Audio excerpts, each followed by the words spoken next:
you, Robin. We've got a bit of messing about to do here. When I was approached to do a presentation for the tapas evening, the first idea that came to mind was that Ashley Smith joined us as head of woodwinds, is truly one of the world's great clarinet players, and I thought he could make me look good. He and I could tune up some duets. And we thought we would demonstrate the creation of new knowledge within the music school by asking our two professors of composition, Dr. Chris Tonkin and James Ledger, to write something for us, which we have done. I'm just going to speak very quickly because I'm going to pass you over to Chris, because as it turns out, he did some work with Ashley and I, and then we are actually not required for the performance, which you're going to see in a moment. And then Ashley's going to come back up and talk a little bit about the work that he and I are going to play of James Ledger's, and then we'll play the work for you. So I'd like to go straight to introducing you to our Head of Composition at UWA, Dr. Chris Tonkin.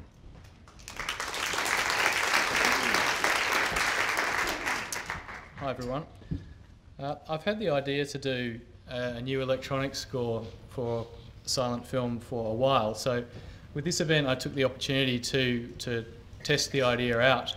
So what I did was to edit some scenes together from the 1922 film Nosferatu and make kind of like a trailer for it with the new electronic music. So I'm going to kick the evening off by showing you a bit of a vampire movie. Now there have been other versions of the music to take, for example, this film over time. These are just a few in different genres. So the question is, well, why should I do it?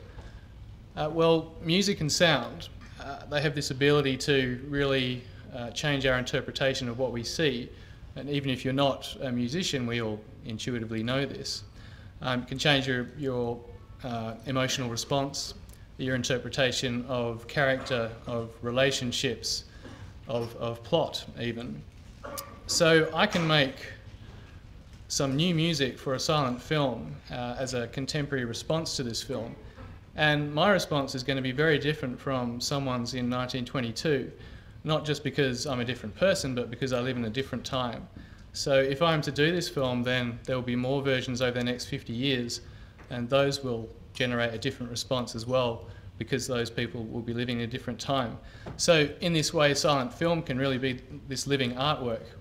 And for me, this is a really good idea to do a project, a good reason to do a project like this. So the music for this trailer that I'm going to play you is constructed entirely from samples. So most of these have come from recording sessions that I've done with Alan and Ashley on their respective instruments. So I put them in front of a microphone and had them make various sounds that I thought would be useful to me. And because they're performers, they know how to make some sounds that I didn't know were possible, and these ended up being very useful also.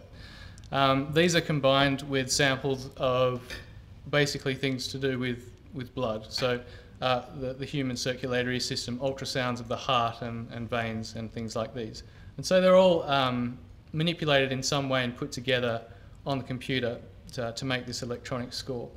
So I've already talked for longer than the trailer actually is, so let's get to just showing that for you now.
Distraction 3 by James Ledger is so called because this is the third in a series of compositions that were composed when James was writing much larger pieces of music. And James is currently he's been writing 2 large-scale works for the Sydney Symphony Orchestra and the West Australian Symphony Orchestra on the theme of Anzac for this year. And this piece is the third in the series. The first was written for the recorder player Genevieve Lacey, and the second was composed for Australian harpist Marshall Maguire.